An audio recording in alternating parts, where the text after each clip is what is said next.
আল্লাহ তো সবকিছু নিয়তি লিখে রেখেছেন যে অমুক লোক ভালো হবে না খারাপ হবে, সে কাউকে খুন করবে কি করবে না, বা কাউকে ধর্ষণ করবে কিনা, অথবা চুরি করবে কিনা, অথবা ভালো কাজ করবে কিনা, সে বেহেশতে যাবে নাকি দোজখে, সবকিছু আগেই লেখা থাকলে আমরা কি করব? এখানে কার দোষ? যদি কাউকে খুন করি, আল্লাহ আমার কদরে লিখেছেন, আমি খুন করবো আর করে ফেললাম, এই দোষটা কার? দোষ তো আল্লাহর। তাহলে আমাকে দোজখে পাঠানো হবে কেন? আর এটা খুবই লজিক্যাল প্রশ্ন।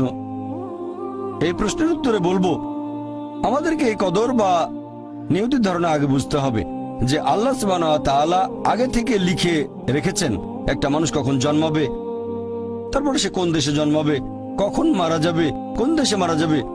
আল্লাহ পবিত্র কোরআনে বলেছেন সূরা ইসরা অধ্যায় 17 আয়াত নম্বর 14 যে যখন কোন শিশু জন্ম নেয় তার কর্মগুলো আমি তার গৃহলগ্ন করে দিই। একজন মানুষের ব্যাপারে আল্লাহ জানেন সে কি কি করবে, ভালো না খারাপ, সঠিক না বেঠিক, সে বেহেশতে যাবে নাকি দোজখে যাবে।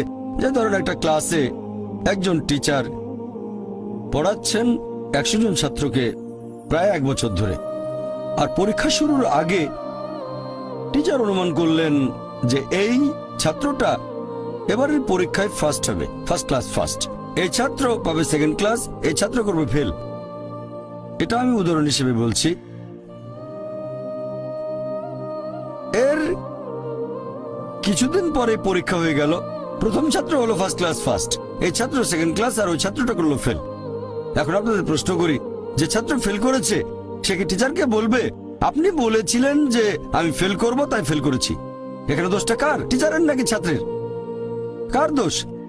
ছাত্রের। টিচার অনুমান করেছেন এই ছাত্রটা বাইরে ঘুরে বেড়ায়, ঠিক মতো ক্লাসে আসে না, সিনেমা দেখতে যায়, এজন্য সে ফেল করবে।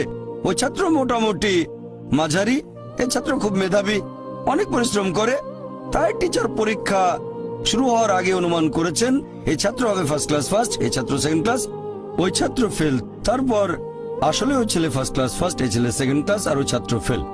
টিচার অনুমান করেছেন, তার মানে এই না যে দোষটা টিচারেরই হবে। টিচার সবাইকে পড়িয়েছেন সঠিকভাবে, সমানভাবে। একইভাবে আল্লাহ সুবহানাহু ওয়া তাআলার আছে ইলমে গায়েব, তিনি ভবিষ্যৎ সম্পর্কে জানেন। কিছু জিনিস ঠিক করা আছে যে এই লোকটা জন্মাবে অমুক দেশে, জন্মাবে অমুক দিনে, আর সে মারা যাবে অমুক দেশে অমুক তারিখে, ইত্যাদি ইত্যাদি। তার পরিবেশ ধনী হবে নাকি গরিব হবে, তবে পছন্দটা এখানে আপনার। যেমন ধরেন 12 স্ট্যান্ডার্ড পাস করার পরে অপশন আপনার হয়তো ইঞ্জিনিয়ার হবেন, অথবা ডাক্তার হবেন, বা একজন আইনজীবী। এখানে পছন্দ আপনার, ঠিক করলেন আপনি হবেন ইঞ্জিনিয়ার। এখন আল্লাহ এটা আগে থেকেই জানেন যে 12 স্ট্যান্ডার্ড পাস করার পরে আপনি ইঞ্জিনিয়ার হওয়ার চেষ্টা করবেন, তাই আল্লাহ আগে লিখে রেখেছেন। ব্যাপারটা এমন না যে আল্লাহ লিখে রেখেছেন বলে আপনি বেছে নিচ্ছেন।